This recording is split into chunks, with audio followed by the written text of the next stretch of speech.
can quantify winning in terms of some objective metrics, the greatest feeling that we get about winning are internal. You understand? That's what I said there. Although success winning is external, you have accomplished your goal. Maybe the goal is to lose weight. Maybe the goal is to make $1 million. Maybe the goal is to expand the business. But the greatest rewards of winning are internal. Is the feeling that we get from accomplishing our goals. So there's an external path of winning, and there is an internal part of winning. It's the reason why when you feel that frustration, that disappointment, and that feeling of depression that you get. So winning has external is what we see. Internal is the rewards that we get as a result of winning. So having said that, I want to say this, and I said this last week. So you are here, we know you are here, and you want to get here. This is success for you. Whatever success is this year, and we'll talk about that. We'll talk about that in today's presentation. I said between you and success usually is a stumbling block. And there's what is called the law of constraint. That the law of constraint says that the biggest constraint that you have will determine how fast or how soon or how quick you will get to your destination. So if you're traveling on the road, for example, and there's a broken down vehicle, maybe a trailer, a lorry, a broken down vehicle. Now that vehicle has become the biggest constraint for you. If that vehicle is not removed, you know it will determine how quick you will get to your destination. One way to get to your destination faster is to ensure that you remove the constraint. For example, another constraint might be you don't know the route to take to your destination. But Google Map has made that easy. Just put your destination and Google Map will take you. So the law of constraint says the biggest constraints that you face will determine when you will get to your destination. And from all studies globally, that the biggest constraints that you will face in accomplishing success are usually not external. The biggest constraints are usually internal. Until you deal with the internal obstacles. So look at yourself, the man in the mirror. Until you deal with the internal obstacles. Somebody once said that we found the thief, and the thief, somebody once said that, and the thief is us. That the biggest constraint is you personal. So let me look at this way. I read a story in a book that a man was traveling in a train with a known criminal. And this man has valuables, and he decided to protect his valuables from the criminal. And both of them are in the same compartment in that train. This is like the A part of the compartment, the executive part of that compartment, the business class of that train. And he hid his goods, his gold and the precious valuables in that same coach. And the thief, every time he goes to use the restroom, the thief will stand up, will search and search and search. Every time he goes to use the restroom, the thief will search and search and search. And by the thief could not find where those valuables were hidden. When they got to their destination, as they were about to embark, the thief said to the man, "I'm a thief." And the man says, "I know you're a thief." And you understand that right now I just want to find out, just out of curiosity, because I've searched everywhere in this coach and I cannot find where you hid your valuables. I can't steal them any longer, but please, I'd like to satisfy my curiosity. Where did you hide them so that I can tell, you understand, I can satisfy my curiosity? And the man looked at him and said, I just went. I said, "Please, can you stand up?" And he went and brought his goods. So he hid the valuables were under the bed of the thief, because the thief will not think that the valuables are under the bed. He will always think that the valuables are what? External. And that's the problem with a lot of us. Most times we think that the problem of success is other people and the rest, but you forget that the biggest problem is actually sitting underneath us. And that's what we want to deal this morning. Some of the things, 3 conditions, and part of these conditions will be taken from the article I wrote at the beginning of this year that you need to think about. There's so many conditions, but I want to start with that 3. Next week, I'm going to teach something else. So let's go to that 3. And I said, if you look at that article, it's an article about Happy New Year. The beginning, the transition of every year to every new year, the rejoicing, the vigils, the meetings that people have, the happy, even people that you've not spoken to in a year will remember to send you Happy New Year greetings. I wish you this, I pray pray for you days. You understand? It's the year of supernatural increase. It's the year of divine speed. Everybody has teams, customers. Everybody has teams. And I said in that article that wishes will not make your year great. But there are lessons we can take from the Happy New Year greetings in order to create the conditions for success in 2022. And the first part of this is the concept of happy. So the New Year greeting starts with happy, and I said here that you deserve to be happy. Now, when they say Happy New Year, it means that you deserve to be happy. I wish for you happiness. That's what I wish for you. You deserve to be happy.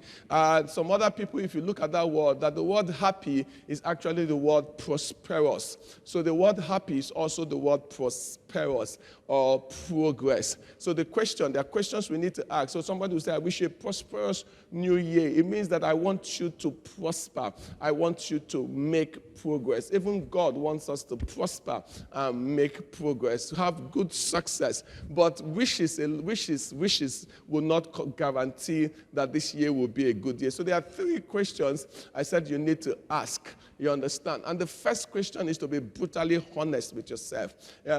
Shakespeare says, to thy own self be true, and it will follow as night follows day, that you will not be forced to any man. So if you are not true to yourself, you understand, if you don't speak the truth to yourself, definitely you will not make progress this year.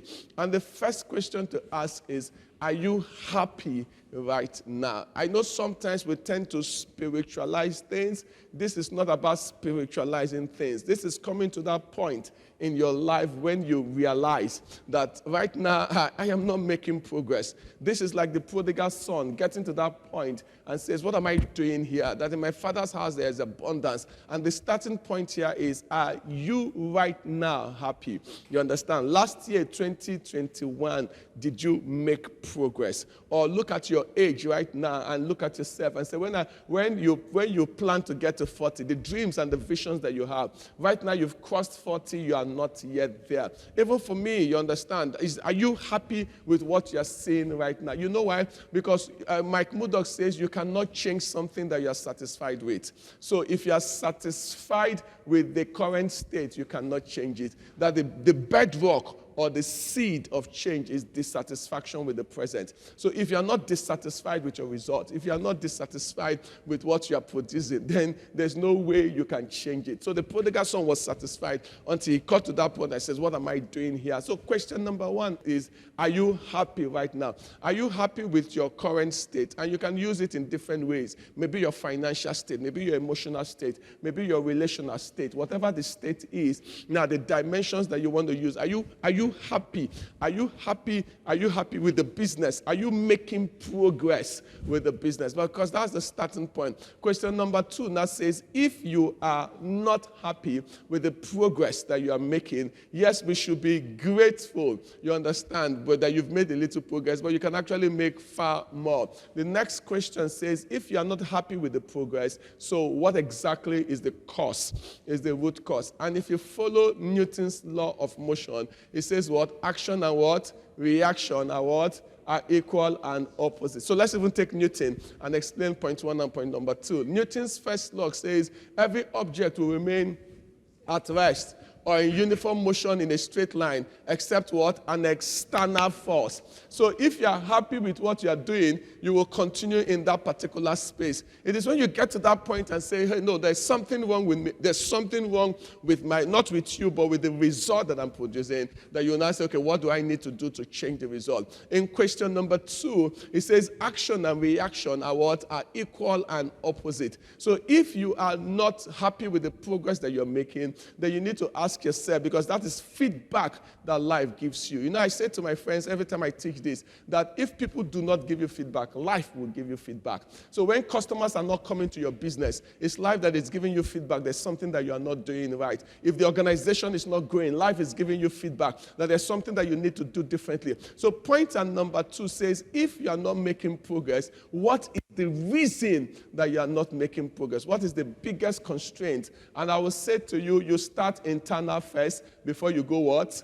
external. Now, the tendency for the human being is to blame other people. I believe that from the Garden of Eden, the human natural tendency is to blame either others, the woman you gave me, or the devil, the serpent deceived me, or even God. You understand? The tendency to blame other people is the human natural behavior, because blaming absolves yourself from responsibility. You understand? When the man drinks and commits a crime, he will blame it on the alcohol, so that you don't need to arrest me. It was the alcohol that caused it. But guess what? Did they force the alcohol into your throat? The answer is no. Until you come to that point of accepting full responsibility for your result, you will not change it. Only those that can accept responsibility for their failures can accept responsibility to change it and for their success. If you don't accept responsibility that the reason why the organization is not making progress is because there's something that you're not doing right. You, not somebody else. You,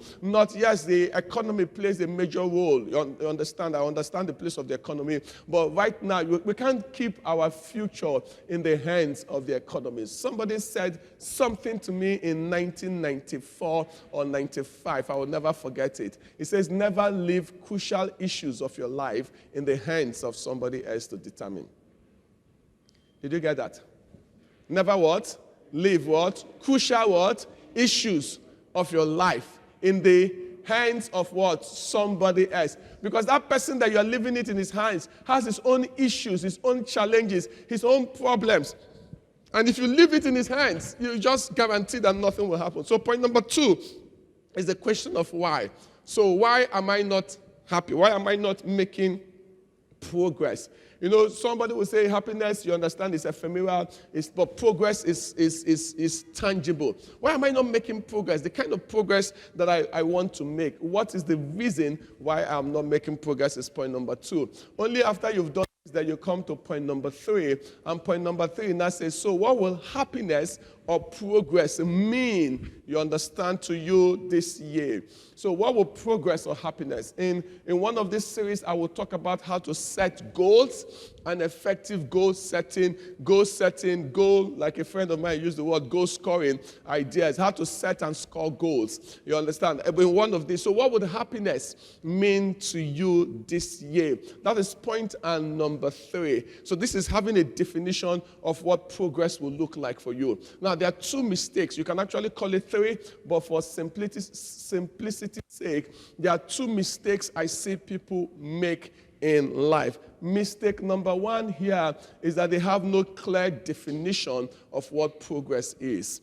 And the word definition simply means, I say here, a definition channels your creative energies towards accomplishing some great or noble purpose. A definition is the score that you're aiming for, the bull's eye that you're aiming for. A definition here is the one thing that is important to you. What is the one thing that is important to you? A clear definition of what progress will look like. And can I say this to you? Let's use the concept of the GPS. The GPS is an amazing, in one of the articles I'll be talking about your GPS for success. Now, the GPS is an amazing instrument. Can help you get to your destination. But the GPS is useless if you don't do one thing. What's the one thing that you need to do first?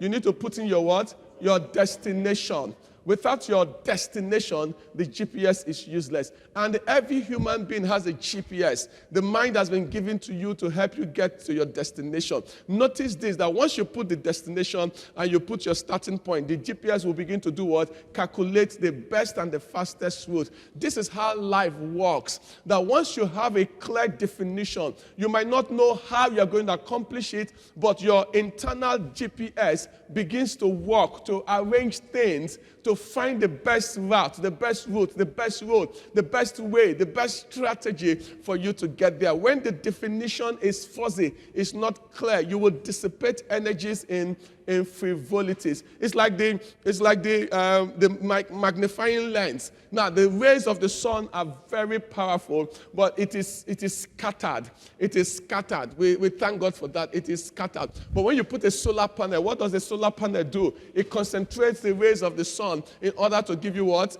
Electricity. When you put a magnifying lens and you put a paper under it, now if you put the paper in the sun, the paper will remain there, it will just become dry. But when you put a magnifying lens and you concentrate it, what happens is that over time, that paper would catch fire. A lot of us, you understand, needs a magnifying lens to concentrate our energy. We are scattered.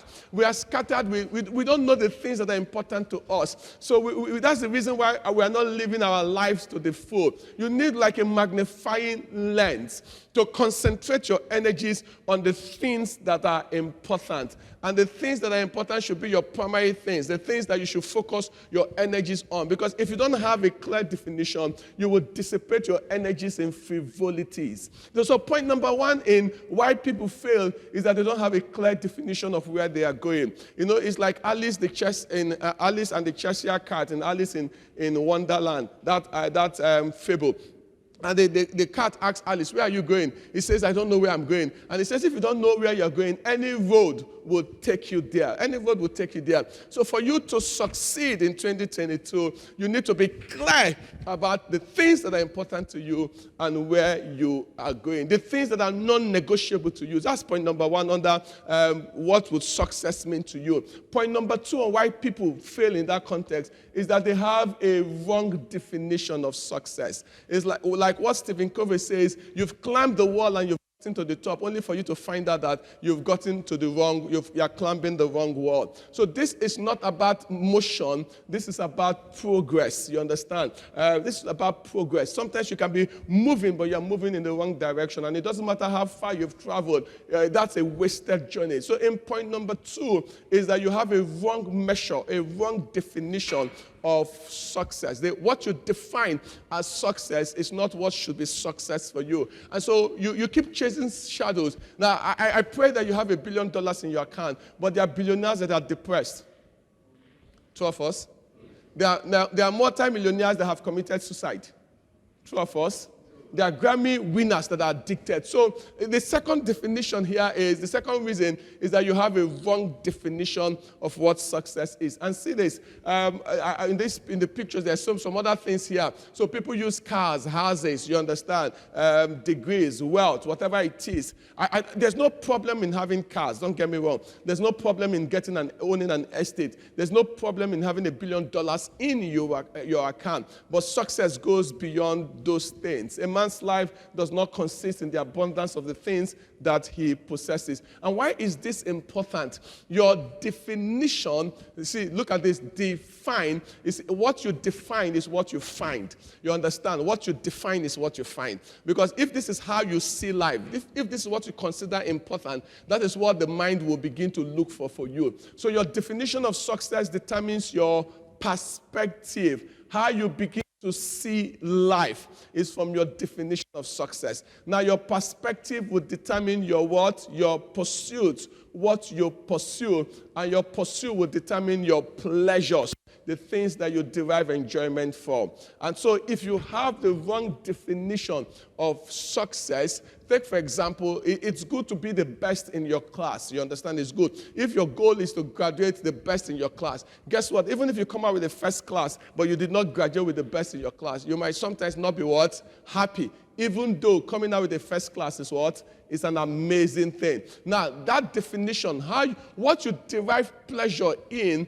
is what is a function of your definition of success. And so people that do not have a right definition of success will derive pleasure from mediocrity, because for them, they don't care. There's no standard of excellence that they will hold themselves accountable for. And you wonder, why would people do a shoddy job and be happy and move? Simply because they have a what? A wrong definition of success. So point number 2 says here, if your definition of success is wrong, how you see life, what you will pursue, and what you will derive in terms of enjoyment from life, this is it. It's just, it will follow the same trail. You understand? It will follow the same trail. So point number 2 says, guys, we need to ensure that the definition, how we define success, is right. Because every other thing is a function of your definition. So first you define, then your definition begins to control you because it changes your perspective. It stimulates energy to pursue it and determines what you will derive pleasure from. So I say whatever you want to define success, whatever you want to define success, that there are three things I want to say here. So before I go there, the starting point of succeeding in 2022 is having what? A clear definition of what winning is. The starting point is having a clear definition of what winning is. That's the starting point. If you want to succeed in 2022, this year, your definition of success has to be right, correct. And there are three things I would like to say here for you. Three things that will determine a definition that is right, whatever that definition is. Three. The first thing here, so what would winning mean to you in 2022? I think for me, whatever you define as success, the first point here is that does it help you maximize your potential, which is your resources, your capabilities, and your opportunities? Three things. Resources, you understand, is what you have. Capabilities is what you can do. You understand, opportunities is what life makes available to you. So whatever your definition is, the key word for me is, does it help me maximize my potential? Or ask another question, is this the very best I can be or I could have achieved in 2022? Now, we know from the parable of the talent that our starting premises are not the same. Are you following me? Hello, from the parable of the talent, our starting premises. So look at it this way, resources and capabilities are different. And if you read the parable of the talent, I've written a book on it titled The Difference. It says that the master gave the talent according to their ability. That according to their ability is capability. The talent he gave them is resources. Are you following me? You understand? The talent he gave them is resources. According to their ability is what? Talk back to me, is what? Capability. The first one had 5. Another one had 2. Another one had 1. Now, notice this, that the one that had 5 went out and traded with 5 and got what? 5 extra, which is 100% return on investment. And the master says to him, well done, good and faithful servant. You've been faithful over a little thing. The second one had what? 2. And went out and traded and got how many back?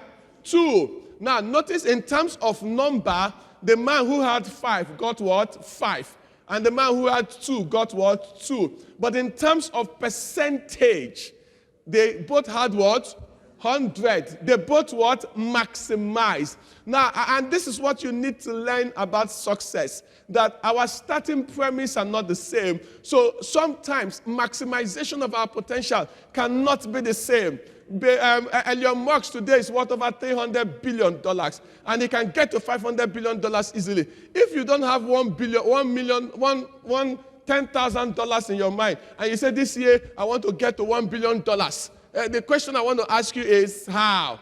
What opportunities do you have? Do you see? The starting premise. And why is this important? Maximizing your potential. Because if you use others as the basis of certain targets, you'll be disappointed in life. You don't know what their starting what? Premise is.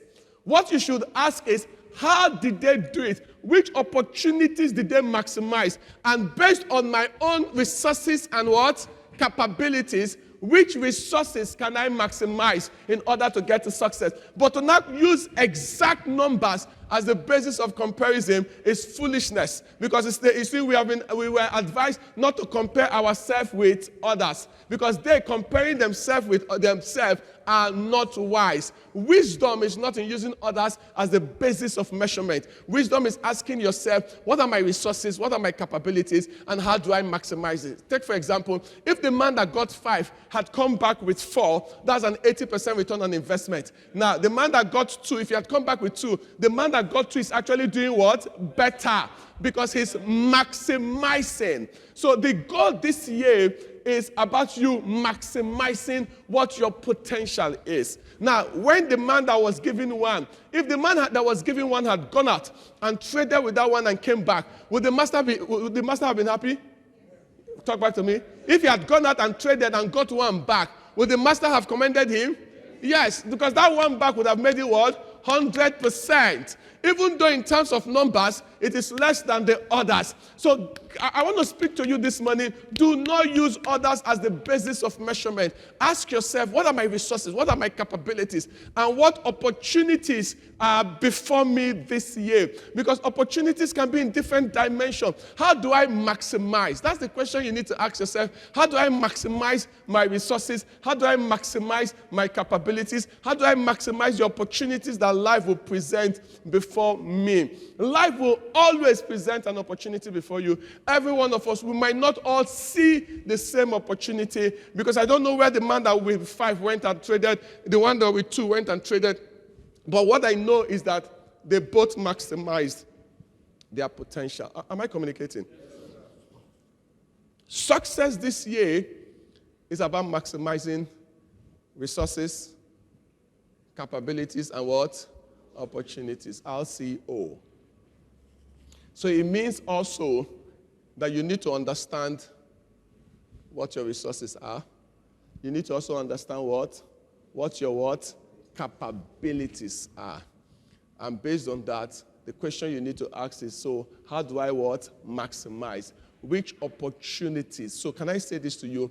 Opportunities happen 2 ways. The opportunities that meet you without you doing anything.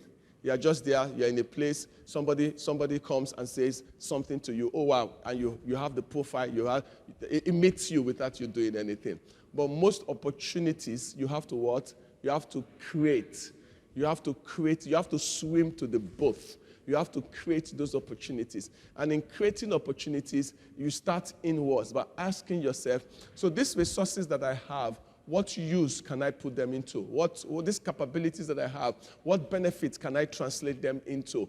And if you understand this, please follow me here. If you understand this, it means that for every resource or capability you have, there are over 10 uses that you can put there. So if I give you 1 million naira now, and ask you what you want to do with 10 million, there's so many things you can do with 1 million. True of us? Talk back to me now. True of us? So 1 million doesn't have one use. There are so many things. In the same vein, can I say this to you? There is not one opportunity for your life.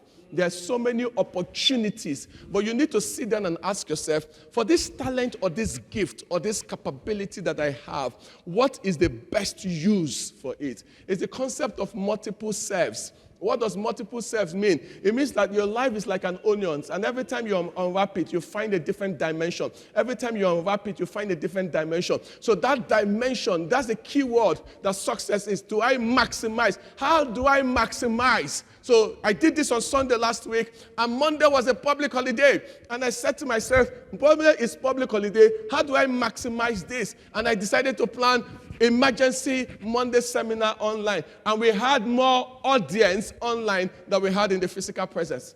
More audience online Monday. It's the question of how do I maximize? How do I maximize my resources, my capabilities, my opportunities? And in asking this question from a business balance, an organization will start thinking of diversification. So what is the concept of diversification? What is the concept of even reaching new territories? You understand? Expansion and diversification is the concept of maximization. So Apple today that we celebrate as the most capitalized company in the world, I think just this week, Apple touched 3 trillion and came down a bit. Touched $3 trillion.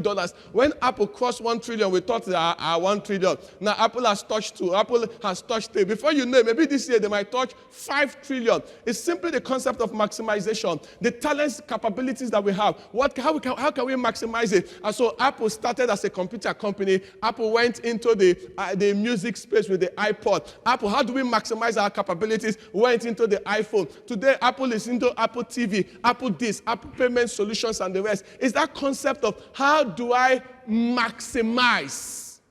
Am I communicating? It's the concept of how do I maximize.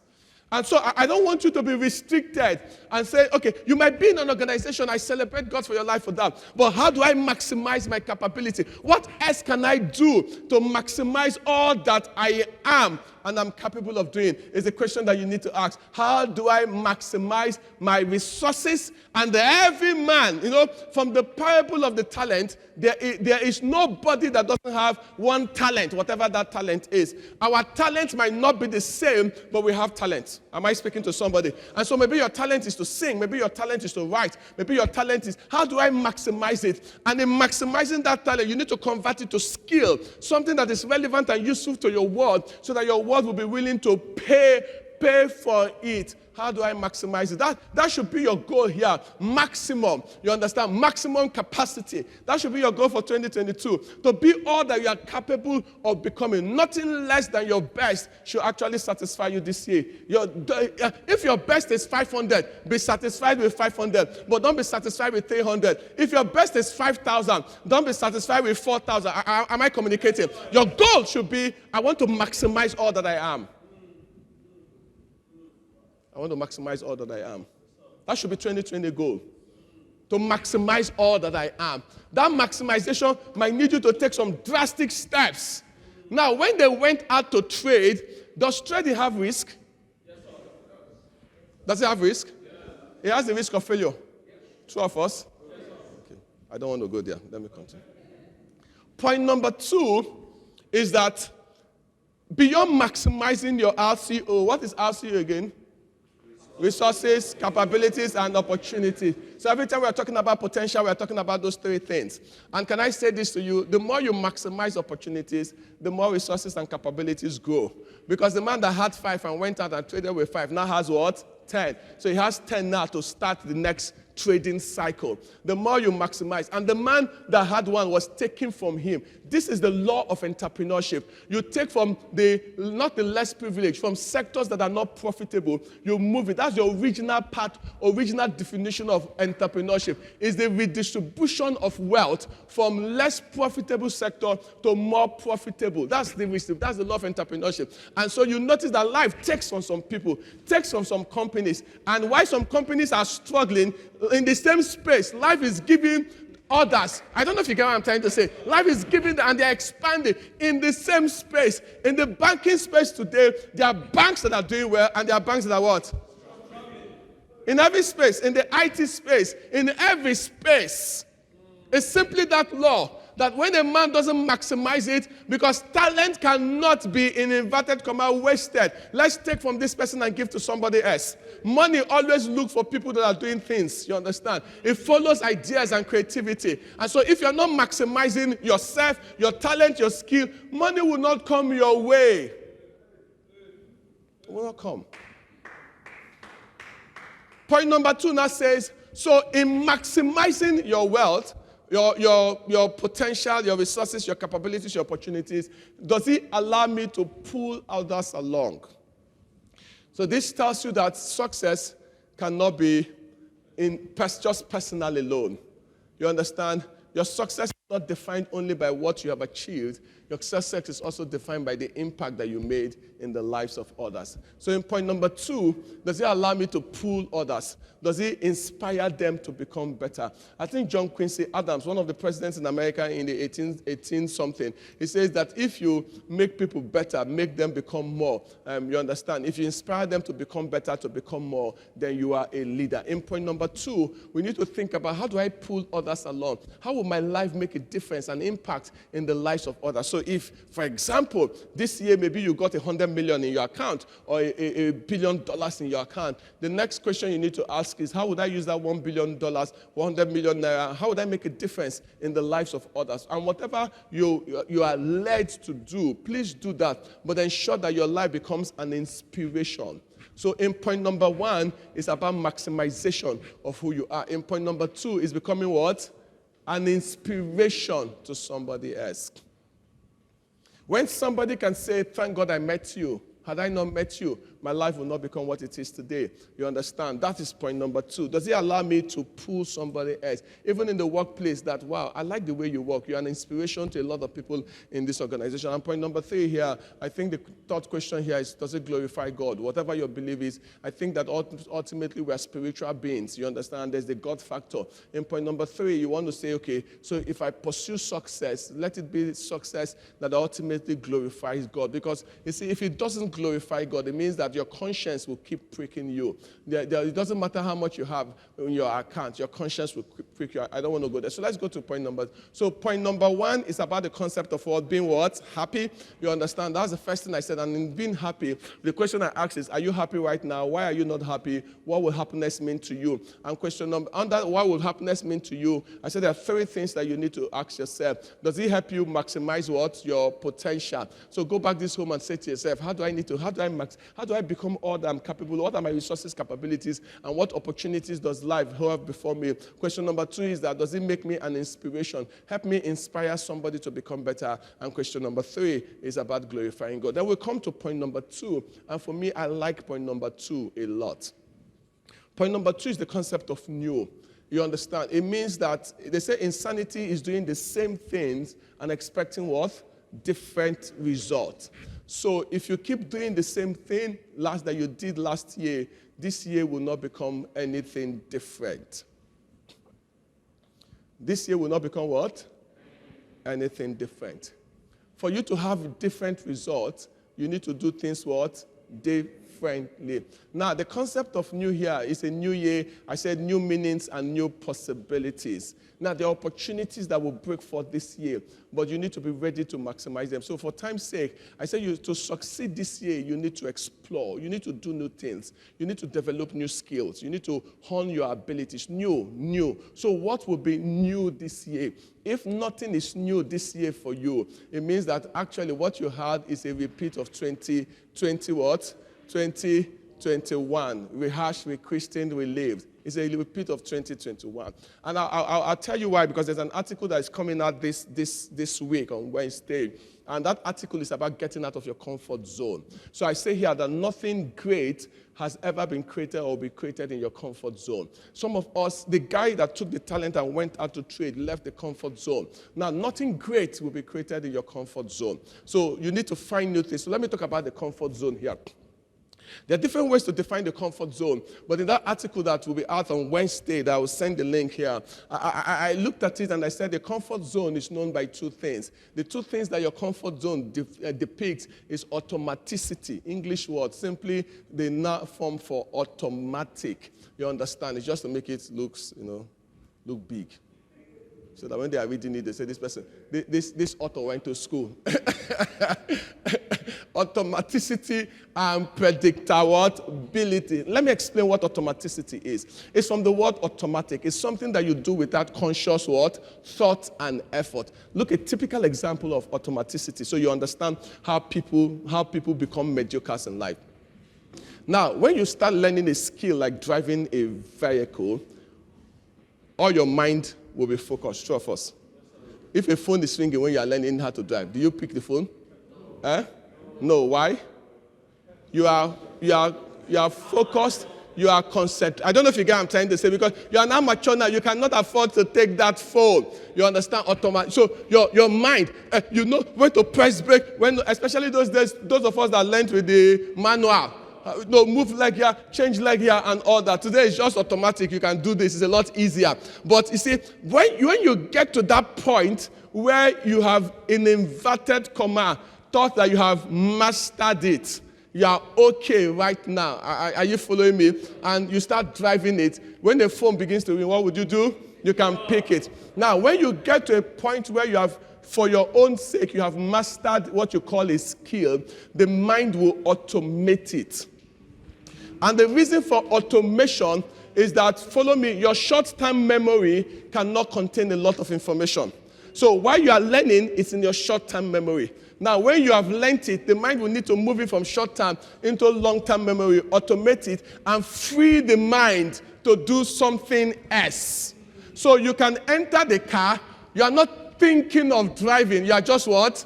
Driving. Are you following me? So when a call comes in, the mind has free space. You can pick it.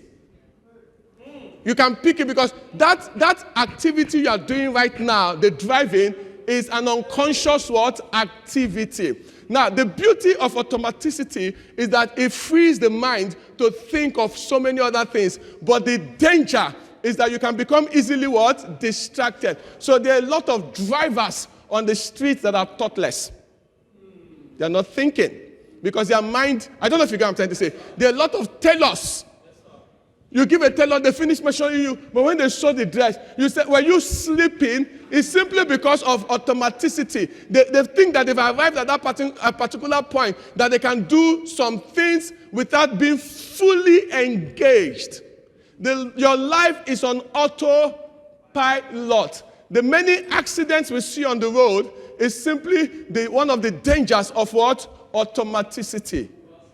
Yes, they think they have arrived. Now, the second danger of automaticity is that it prevents you from growing. Because you think, have you seen some people that when they are driving, even reversing, the way they are reversing, you say, okay, reverse now, this is easy. For you, it is easy, but for them, they are what? Struggling. Because automaticity, when you think you have arrived, the mind shuts the process of growth. And when somebody gives you feedback and tells you that this is not how to do it, you become defensive. Because in your mind, I know how to do it. So automaticity makes mediocres feel that they are geniuses. They feel that they are geniuses. They are in the same zone. They feel they have what? Arrived. And as a result of that, they will not listen to feedback and they will not make what? Progress. Am I communicating? They won't listen to feedback. They won't make progress because it's something I do it easily now. I've done it over and over again. Who are you to tell me how to do it? You understand? They have a closed mind. That's one thing that happens in your comfort zone because you think that you know how to do it. The second thing that happens in your comfort zone is predictability. What's predictability? Predictability is something you can what? You can predict. And because you can predict it, two things happen. Number one here is that you have a sense of control. Hello? You can predict certain stuff now. I don't know. Tomorrow is Monday. You can predict. I don't know if you get what I'm trying to say. Predictability. You can predict. And once you can predict certain stuff, there's a measure of control. And that measure of control makes you, number two, comfortable. That's where you have comfort zone because you are comfortable. Now, from a psychological perspective, it's called an anxiety-neutral state. No anxiety. It's like me going to do a presentation. No anxiety now. I'm comfortable. I've done it over and over and over again. Are you communicating? There's no anxiety. If you're a good cook and you're inviting your friends to come and come to your house, there's no what? Anxiety. You've done it what? Over and over. If you're a good singer and it's your turn to sing, no what? No anxiety. But if it's your first time to sing, guess what? Would that be anxiety? Talk back to me. Would that be anxiety? There'll be anxiety because it's your first time. If you're an IT guru, there's no anxiety now. You've done it over and over and over again. There's no anxiety. Anxiety, neutral state. The beauty of the comfort zone is that it gives you a measure of predictability. The problem of the comfort zone is that you don't grow. Because you are doing things that you are comfortable with, and so you are not growing. I want to show you this picture. So I want you to pay attention because they say everything I'm going to teach in the next 10 minutes will be a function of this picture. And this picture is online. But everything I'm going to teach, so I want you to just pay attention. Notice that there are 4 zones here. The first zone is what?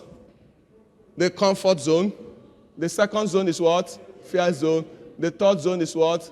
Learning zone. The fourth zone is what? Growth zone. Okay, no. Now, so the question I want to ask you here, there's a question here, is that in which zone or zones does new things happen? No, look at it again. What do we have here? Acquire what? New what? New skills. New skills. So the first part that new things happen, where you're acquiring new skills, is in which zone? Is learning zone. So in the comfort zone, you're not acquiring new skills. That's the comfort zone. Nothing new is happening in your life. And we're talking about happy what? New. But if you're in the comfort zone, nothing new is happening in your life. Now, notice this. Follow me. In order to get to this learning zone, what must happen? In order to get to the learning zone, something must happen. You must overcome fear. So, to get to the learning zone requires you to step out of the comfort zone. And when you step out of the comfort zone, remember we said that you step out from something being automatic, you understand, something that you are used to, and something being predictable. So it becomes what? Unpredictable.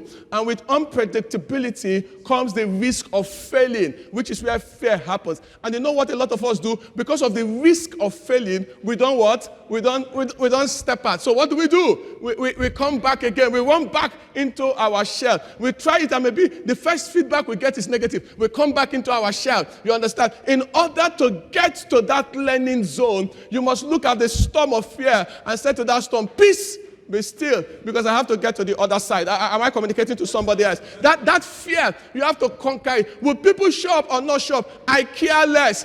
Until I start, I won't know whether people will show up or not show up. Now, you need to overcome fear. There's the fear of rejection, the fear of failure. We'll talk about in this month's series, before we end this month's series this January. Okay, how do I deal with fear? You understand? That fear zone, the fear of failure, the fear of rejection, the fear of ridicule. What will people say? How would they think about me? How would they see me and the rest? If you have that, if your life is defined by what people will say, you will lose yourself.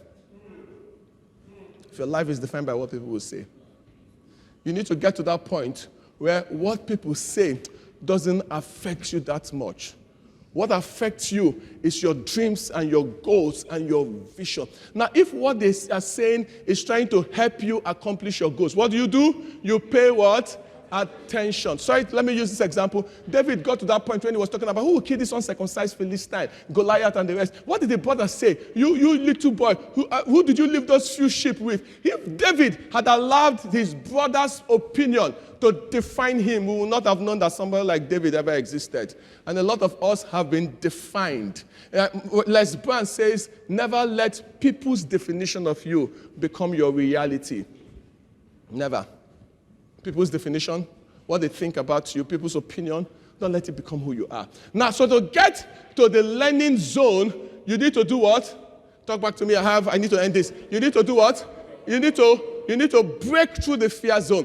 Now, to get to the growth zone, what must you do? You need to learn. Notice that learning leads to what? Growth. So if you're not learning anything new, you understand, it means that you're not growing. Growth, success, you understand, progress happens when we break out of the fear zone, we learn things. As we learn things, we become better people, we are growing and the rest. And that's what my challenge to you this year, that you must commit to learning new things, to becoming a better person this year. Learn a new skill. It's not too late to learn how to code. It's not too late to learn a language, whatever that is for you. It's not too late to learn something, a new business, to add to the business that you're doing. Me, your pastor, I do training, consulting and all that, but I also learn, I don't know if you get what I'm saying, I'm learning new things. It's not too late. There are people that started their first life. I know a man in China who entered the gym first time at 50. It was at 72 or 76 that they gave him the role of a model. And somebody will say he was lucky at 76. You forgot that it took 26 years of going to swimming pool, of entering the gym, of lifting weight. Now, I now see some movies, some of those Chinese movies, and you see the man. The man says he's the hottest grandpa in China. You understand? But it was at 50 he started learning new things. So you are not too old to learn. Henry Ford says, whether you are 20 or you are 80, the day you stop learning, you are old. Hello? Yes, whether you are 50, 20, or 80, the day you stop learning new things, you are old for time's sake. So leaders learn, and that ability to learn helps them earn. If you cancel the L in learn, it's earn. Life will pay you for the skills you have.